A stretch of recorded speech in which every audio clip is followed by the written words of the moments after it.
Okay, so let's just talk a little bit about why you might choose a monitor like this. You know, I can rattle off specs like UHD, Adobe RGB, USB-C inputs, etc. until the end of time, but it doesn't really tell you, you know, is this the right monitor for you? The sort of person that buys this monitor is a person who cares deeply about image quality. That could mean that you're a photographer, might mean that you're an illustrator, graphic designer, architect, videographer. All of these domains should consider a monitor like this. This monitor is all about color accuracy. It's about taking the numbers that are in your files, the colors that have actually been captured by your camera or generated by you in your drawing process or your rendering process, and getting them onto the screen as accurately as possible. That's the key term here. These monitors are accurate. That doesn't necessarily mean pleasing. Those two things are often confused. Accuracy is about showing you what you really have. Pleasing is simply about making things look good.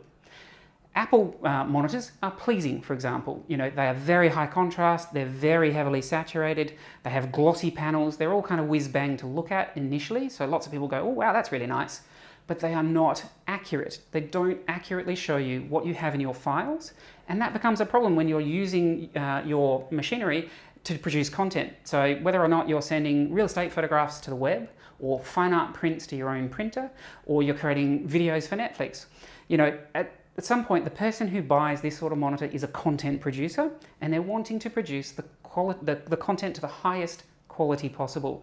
And that means accuracy is what we're after. So a monitor like this is all about that accuracy, taking the incoming signal and displaying it in the most accurate way. And that's all about calibration. Well, it's all about high quality electronics and high quality panel to start with, but the next big part of that is calibrating the monitor so that we can be sure what it's displaying is accurate, and we can be sure that what it's displaying is useful to our final output.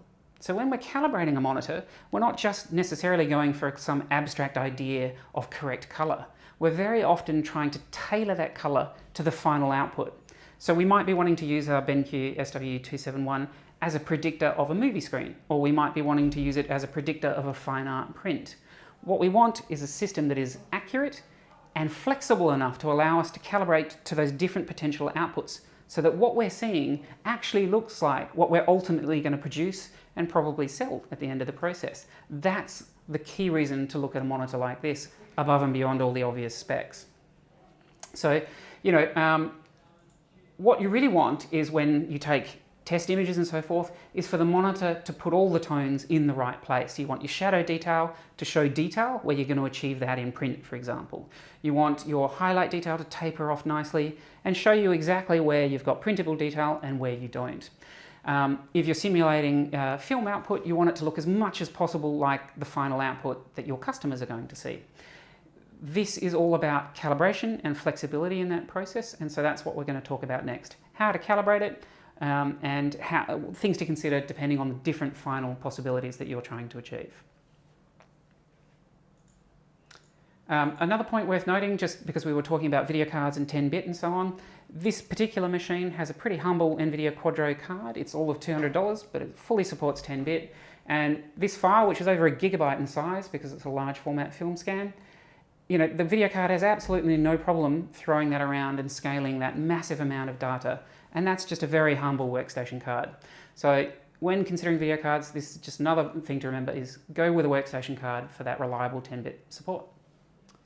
Okay, so when you buy your SW271, it's factory calibrated. So its accuracy out of the box is almost certainly an order of magnitude better than anything you've used in the past anyway.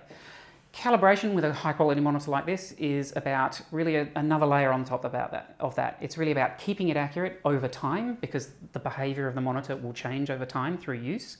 And it's also about doing domain-specific calibrations, such as calibrating for a specific printed output or to simulate a video monitor and those sorts of things. So there's a number of aspects to calibration, and we'll seek to go through those now.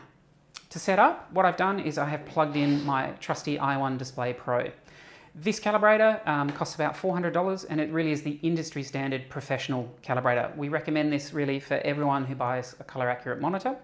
It is compatible with all the BenQ color accurate monitors. Competing devices like the Spider are very similar price, but are simply not as good. So this is the one we always recommend. It works with everything. It's highly reliable, highly accurate. And BenQ have, with X-Rite, developed some lovely calibration software. They have two separate systems, Palette Master and Palette Master Elements. The SW series uses Palette Master Elements. So we're going to go through that now, the full calibration process, and talk about the settings that you might use and show you how easy the process is. Calibration is a process that you do on average about every 200 hours of using the monitor. That's the kind of industry standard. So for most people, that's about 6 weeks to 2 months of actual, full-time use before you need to recalibrate. So about 6 times a year, you'll spend about 10 minutes calibrating your monitor. But the process is super easy once you're familiar with it, and the BenQ software really makes it as easy as it can possibly be. Okay, so Palette Master Elements is the application that we're going to use. So I'll just start that up and we'll have a look through Palette Master Elements as we do it. So what it does when it starts up is it first verifies communication with the monitor and with the calibrator. These are the two things it needs to be able to do its work. If you get an error message when you first start up Palette Master Elements, 9 times out of 10, that error is coming because you haven't plugged in the USB cable. It is easily the most common support request that we get about this. People have missed the step where they need to plug in the video cable. So back when I was talking about cables, we covered power, USB, and a video cable. It's always those 3 cables that you want plugged in so that you get a video signal, so that you can turn the monitor on, and so that you can calibrate it. That USB is critical to the calibration process, and you will get an error if you attempt to calibrate without the USB plugged in. The other error that you might get is an error if you haven't yet plugged in your calibration sensor. If that's the case, plug it in, and then you can use the check sensor button to get it to refresh and look for the calibrator. One thing about Palette Master Elements that has come up is that the most preferred location to plug the calibrator in is into the USB ports on the monitor itself. It's not technically essential, and having calibrated more than 100 of these, I have never per se made a big point of that, but we have had a couple of customers ring up and say, for whatever reason, they have to plug it into that particular USB port on the monitor itself for it to be detected, and that's probably a peculiarity of Windows USB system, which is a bit flaky at best. So, make life simple, plug it into the monitor itself. You've got a USB port right there, so that's nice and easy. And then you will find that the monitor and the calibrator are both detected, and we're off to the races when it comes to calibration. We're going to use the advanced mode. There's no point in having a great tool with lots of possible options to do calibration and then just using the most basic part of that. It's really not very hard, even when you're doing the advanced mode. So I advocate going for that correctly.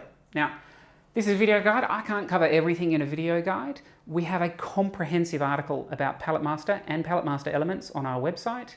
Indeed, on all of our monitor product entries down the bottom, there's a wiki section with a whole bunch of useful articles relating to your monitors, including these calibration guides.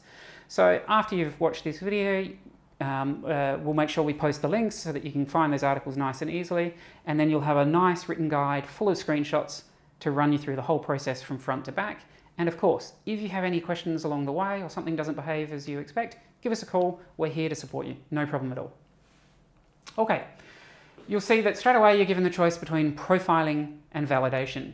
Profiling is really another word for calibration. Technically speaking, profiling and calibration are different things, but in general in the industry, they're used interchangeably as words. We're going to be profiling this monitor, and when we're finished, we'll run a validation to show how that calibration has performed. So we leave it on profiling, and we move on to the next setting. Okay, the next setting, the next page in the application is where you define the target for the calibration. That is, what settings are you going to calibrate this monitor to? Now, there is no one absolutely correct set of settings, which is why you can change things. The idea of calibration is to make this monitor a useful tool for your workflow. You want to calibrate the monitor in the way that best represents your final output. So a calibration for fine art print, which is a low contrast type of medium, is going to be very different to a calibration for use in video editing work, for example. They're going to have different target settings. Of course, we have another article on the website which goes through all the all the possible hardware calibration settings and gives you example targets for different working domains. So you should have a good look at that and see some suggested settings for your particular thing. And again, if you need some help or anything isn't clear, just give me a call and I'll be happy to take you through it and give you recommendations. So I'm going to do a calibration that is typical for photographic use and for print production use, because that's our core domain here. We are a fine art print establishment by sort of default. That's a main part of our working day here. So I'll concentrate on that initially, but I will point out settings that you might want to change along the way. So basically, you can save different, or you have a bunch of different presets, and you can save your own presets. I will create my own setting here and save that off as a default for my use, but you can, of course, use a preset if you prefer. But personally, I think it's a good idea to really understand what you're doing and create your own set of settings. And so all our guides, the top section of those guides is always about considering those settings. Here is what those settings mean and why you might choose them. So the very first point, or the very first setting that you can set is the white point. Industry standard D65, for example, is one of the options, D50 and P3. So that's 6500 Kelvin, 5000 Kelvin, and the white point of the P3 video editing space. Those are 3 example presets. Now, you could absolutely use those, and if, for example, you were only delivering your images over the web for use on, say, YouTube or photo galleries on websites, then you probably would want to calibrate the monitor to D65, because that is the general white point that almost everything uses by default. Most monitors are calibrated to around 6500 Kelvin, iPads, iPhones, most other phones for that matter, just about everything. All modern TV sets, HD TVs, are essentially tuned to use a white point of around 6500 Kelvin. So that's your basic default starting point.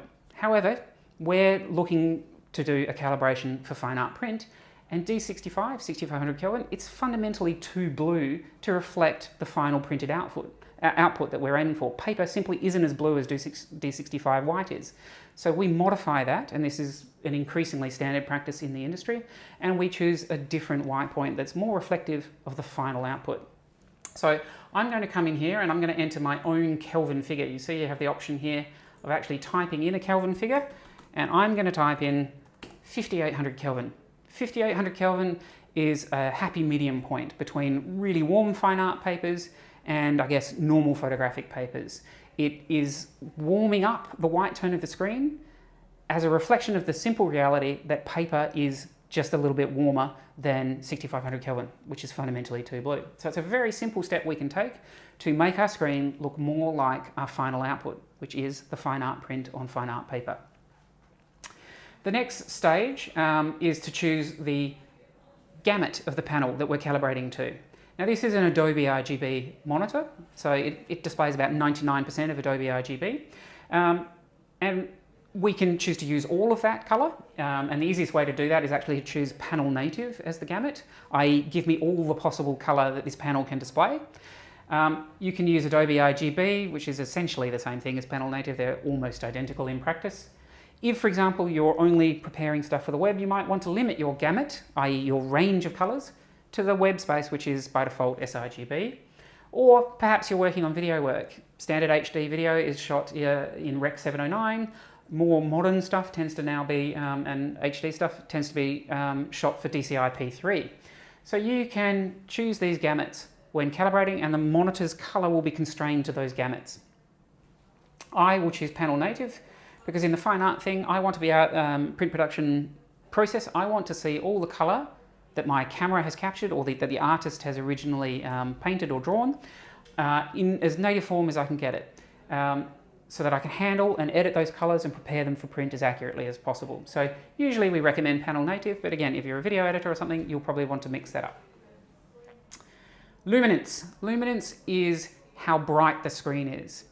There's various standards out there that have defaulted to around 160 candelas. That's pretty bright for fine art print use, too bright really, and while it is sort of the ISO standard in large for commercial printing contexts, we find that is impractically bright for fine art print work.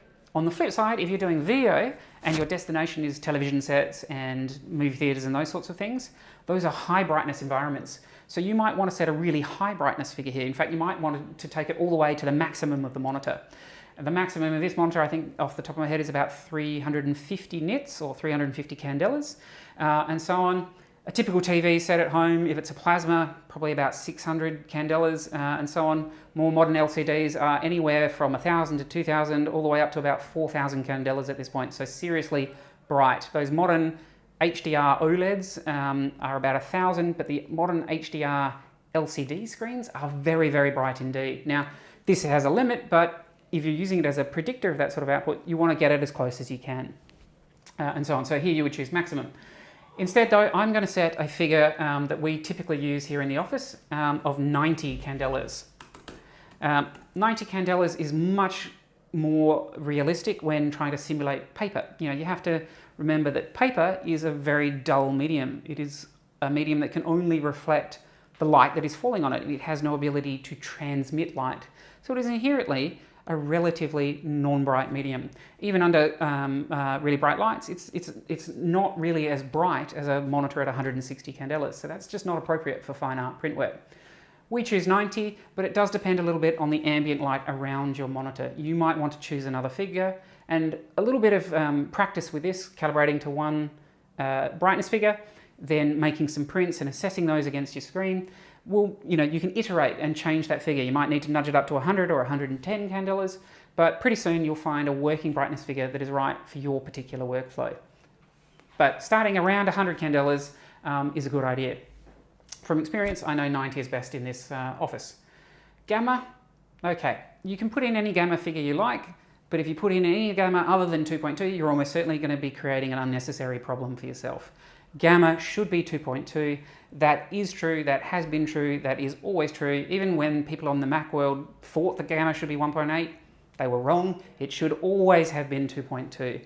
And that's because that gamma is well, that's very complex and so on, but it is the gamma that will give you, in the print world, it is the gamma that will give you the best match between screen and print. Simple as that. If you are in other domains, such as video editing and so on, then there are sometimes reasons to vary your gamma. So a lot of video production work is done at different gammas, such as 2.4 or 2.6. That's the sort of context where you might want to change the gamma there. But for almost everyone doing general purpose work, for screen type results, so web use, and for printed results, gamma of 2.2 is correct. There is an option of L-star gamma, which is a technical gamma that some people do use in fine art print, particularly in the black and white area. But I will have to say that was popular a few years ago, and it's not that popular in practice anymore. Gamma 2.2. The final setting that you've got down here is the black point. At the moment, BenQ monitors, the SW monitors, have relatively limited selection in this area. You've got basically two options. One, give me the blackest black you can, even if that sacrifices a little bit of color accurate results, or give me a black that's a little bit above that level, but make it more color accurate. They're your two choices.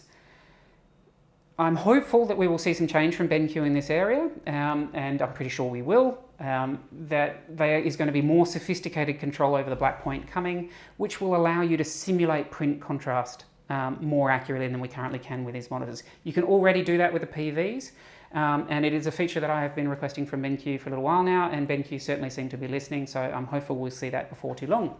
For the moment, I'm going to choose the relative setting here, which is the one that gives me a slightly higher black point, but a more color accurate result. And the reason that makes sense in the fine art print context is that fine art print is a low contrast medium. At most, a printed piece of paper has about 200:1 contrast. This monitor, out of the box, with its full native contrast, is more like 1,000:1.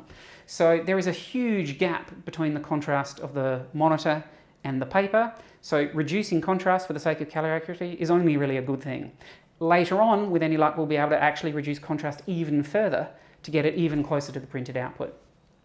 So I've chosen relative, gamma 2.2, a brightness level of 90, and the panel native Gamut. That's my preferred and default calibration target for fine art print work. Moving on. We are now moving up to the measurement section. So this is where we're going to actually use our calibrator to take measurements of the screen and how accurate the colours it's displaying are, and it will then work out any corrections that need to be done. All of those corrections, of course, will be done in the monitor's hardware and applied to everything the monitor displays. This is the beauty and the glory of direct hardware calibration systems. It's the reason that you really must use direct hardware calibration in the video context, because no other type of calibration really works for video. But it is also better quality, easier to achieve. It is all good. Direct hardware calibration is one of the fundamental features of these monitors, and it's fantastic to have it. So, the first choice here is which calibration preset to load the calibration into. The latest BenQ monitors have 3 hardware calibration slots that we can store the calibrations in. So essentially 3 programmable lookup tables that the calibration is put into. I usually just use calibration 1, but if you're wanting to set up multiple calibration targets, you can set up calibration 1, 2, and 3 exactly as you desire. If you want to do more than 3, it is still possible. You just have to more manually load them back into the slots later on. The idea about these 3 slots is that they give you 3 quick to move between calibration results. So for example, you might be a photographer who is sometimes working on fine art print, but at other times simply works for web delivery. So you might have a nice Adobe RGB low contrast target for print production work in one of the slots, and in another slot you might have a higher brightness sRGB, more like everybody's iMac type of calibration slot for your web delivery work. You have the choice, as I say, 3 slots and so on. Today we're just going to choose the first calibration slot. ICC profile name, look, you can call it whatever you like. You can call it Bob if you like. Most people give it a fairly sensible name, such as My Fine Art Print and so on, or you can leave the very technical default name, which is SW271, 5800 Kelvin, luminance of 90, gamma 2.2. Now this is actually quite a nice name as far as it goes, because it tells you all the settings that are in your calibration target. So that name in and of itself, if you know what it means, really is a great reminder of exactly what you calibrated to. So for me, I leave it as the default name, but if you want to call it something a little bit more human friendly, feel absolutely free. When you want to save the profile, I don't understand why this box is even tickable. You always want to save the profile at the system level. There really is no context where you wouldn't want to do that. That's where the operating system finds your profile. That's where when Photoshop starts up and it goes, what is the monitor profile? It has to be at the system level for Photoshop to know that. So that box should be ticked, and I personally have never found any context in the last 20 years of calibrating monitors where you wouldn't tick that box, but there you go. Profile versions. This is worth talking about for a little bit. You've got 2 options, version 2 and version 4. There is absolutely no technical advantage whatsoever to version 4 profiles. None. They are also routinely problematic in various older software and even sometimes in modern software. So one of the biggest tips I can give you is always make version 2 profiles unless you come across some bizarrely obscure reason to make version 4 profiles. Version 2 profiles do exactly the same thing, and they are compatible with just about every piece of software on the planet. Version 2 is the way to go. The next thing is the type of profile to make. You can make a matrix profile, which is a kind of simple equation-based profile, or you can make 16-bit lookup tables or 8-bit lookup tables. Well, with a monitor like this, we just want the best, most accurate profile we can make, and that means 16-bit lookup tables. It takes a little bit longer for the process to run and the profile to calculate, but they're simply more accurate. The whole point of this exercise and the whole point of these monitors is accuracy. So we go for the best possible thing. Patch set size, you've got options of small, medium and large. Again, generally we're going to choose large here because that means we're going to be measuring and correcting more colors. Now it does mean that the process takes a bit longer, so if you're in a hurry, absolutely, sure, go ahead and do a small patch set and so on. But really, given you're only doing this about once every couple of months, it's usually worth the extra few minutes it's going to take to measure a larger sample patch or larger set of samples. So I'm going to choose large here, and it's going to measure, you can see all these colors, and what this display is really showing you, or will show you particularly at the end, is the color displayed versus the color measured. So that's what this little triangle is. At the top this is what the color should be, and below it will be this is what the color we measured actually was. So we're going to see difference there. That's the point of all this exercise, but that's what it is showing you. So the next stage is to actually start the measurement process, and there's a great big start measurement button here to kick that off. So we'll click that, and you will see it says to prepare your sensor. So with the i1 Display Pro, that's a pretty simple process. It just means take off the flip top lid and rotate it around so that we expose the measurement lens. This lens is going to sit on the monitor, and the color from the monitor will shine through that lens onto the high quality sensor in here. One point worth pointing out is the i1 Display Pro uses dichroic filters in it. This is one of its key advantages over the Spider line. These dichroic filters are highly reliable and they last for years and years and years. The Spiders use these cheaper plastic dye printed filters which tend to change behavior in time.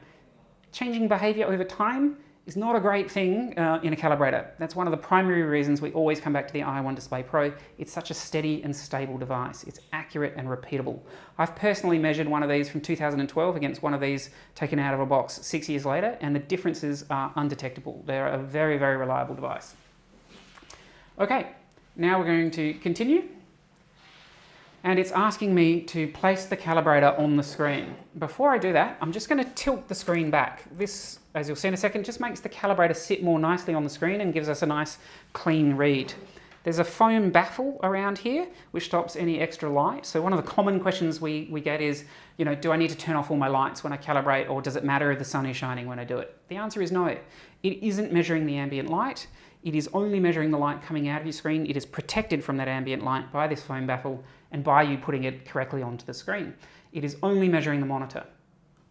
And that's what we want. We don't want it to be influenced by the light around your monitor. If you are in such a scenario where the light around your monitor is changing so much that it is affecting your perception of the color on your monitor, the solution to that problem is not to change your monitor's calibration, it's to control your lighting. Put up some blinds, you know, adjust your artificial lights, whatever it takes, get your lighting to be reasonably steady and constant, and then your calibrated monitor will be a consistent, repeatable target for you to look at. It is a mistake, and you'll see the amateur calibration systems trying to do this. They try and measure the ambient light and adjust for it. It does not work well in practice, and it is just a very confusing thing to actually see your monitor change color in front of your eyes. So if you see any ambient light checking features anywhere in your software or on the monitor, you want to turn those off because they're not helpful. What you want to do is have a nice light-controlled environment around your monitor so that your monitor becomes a consistent and repeatable thing that you can rely on. Okay, I'm going to mount this on. The monitor here has a little panel that slides back and lets us mount the calibrator. The only thing, the only issue with that is you really should do that at the beginning of the process so that you can run the calibrator cord through the hole before you start calibration. So I'm just going to pause the video here for 1 sec while I reconfigure this calibrator, and then we'll come back and we'll actually run through the measurement process. So wait.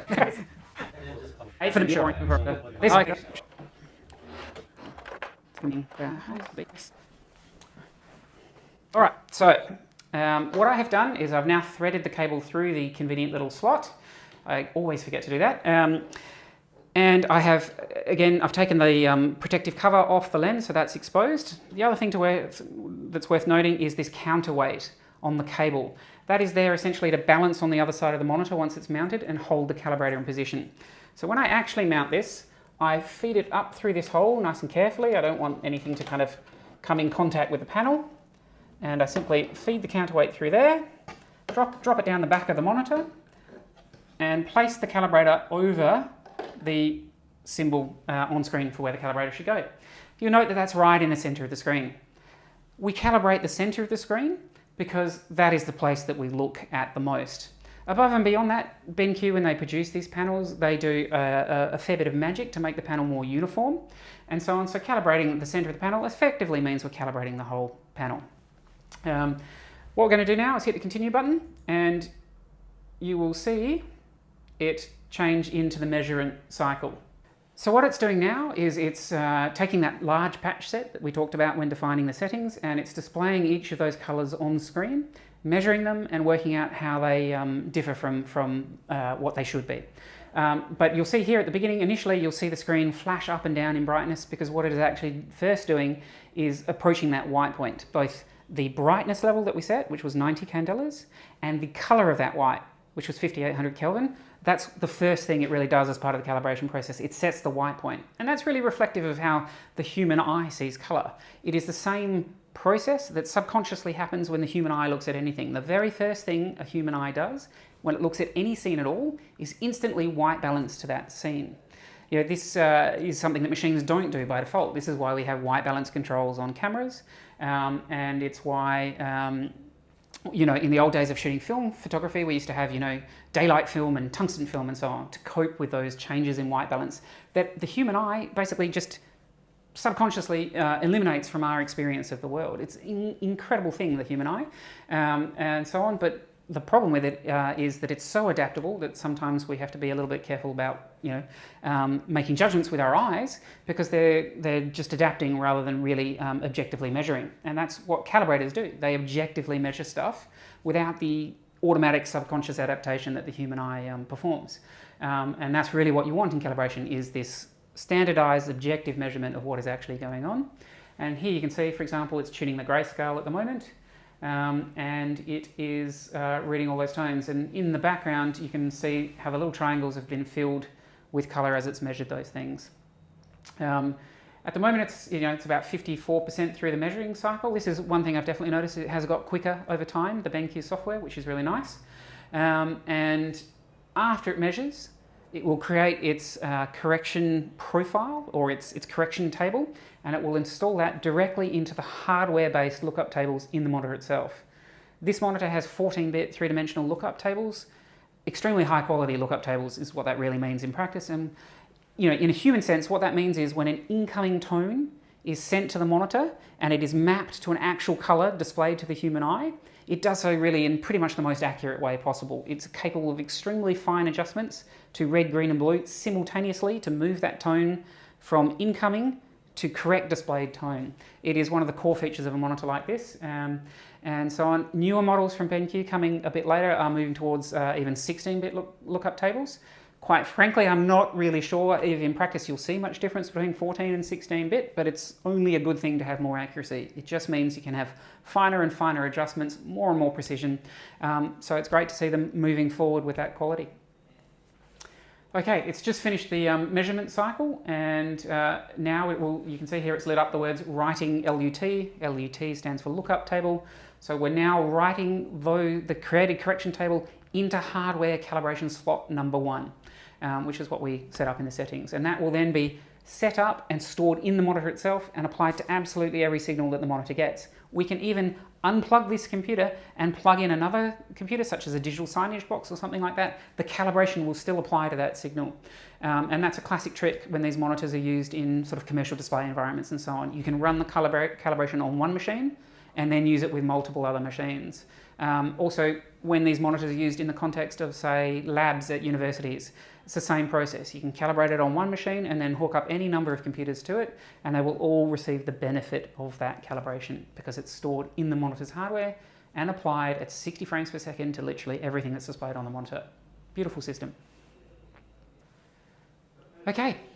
The calibration has completed, and now we get a calibration report. At this stage, it's just a very simple report, but in a second we're going to do a validation, which will give us a much more comprehensive report of the results that we got from the calibration. So the report at this stage really just confirms how close we got to the values that we achieved, particularly for the white point and the color temperature. We asked for a white point of 90 candelas, and it achieved 90.7, effectively identical. We asked for 5,800 Kelvin, i.e. the colour of the white, and we got 5,791 Kelvin, again, effectively identical. So those are excellent results. Next step is to run a validation, which is basically a process where a set of colour patches are displayed to the screen and read in with the calibration in place, and we're just confirming that the monitor is doing what it should be doing at this point, that the accuracy is where we want it to be. In a perfect world, we would use a separate sensor to do this, just to remove any sort of bias confirmation. There is an argument to be made that if a sensor has a fault, that fault will apply in calibration and then it will apply again in validation, so it's not a great way of doing it. But almost nobody has two sensors, and the reality is I have never actually seen that particular problem actually raised in practice. It's more of a theoretical problem than general. And these I1s, they're so accurate and reliable that I really don't worry about that. So what we'll do over here is essentially we'll run this validation of the calibration, and you'll again see it flash through some colours, and then we'll get a more comprehensive report of the state of the monitor. So we click the validate button, and again we place the sensor back in the sensor of the screen, same as before, and now we hit continue, and we just wait a couple of minutes while it validates the calibration. And you'll see the main thing it's doing is calibrating the grayscale, and that's really because the path between black and white, that sort of spine of the calibration, it is the most important part of calibration. If that is correct, we know we're in good state. And then you'll see it did the red, green and blue primaries and so forth. And now we have an actual result. I'll just pop this out the way so that we can see that better. I'm just going to mount that a bit further up, and I'll move the window down. What we can see here is a series of validation tones and the delta E results. So delta E is an obscure mathematical statistical measure. You don't really need to understand what it means, but in a human sense, it just means how accurate is my color. And the lower the value, the better. In a human sense, any value between about 0 and 1 is invisible to the human eye. A value between 1 and 3 means very minor color difference.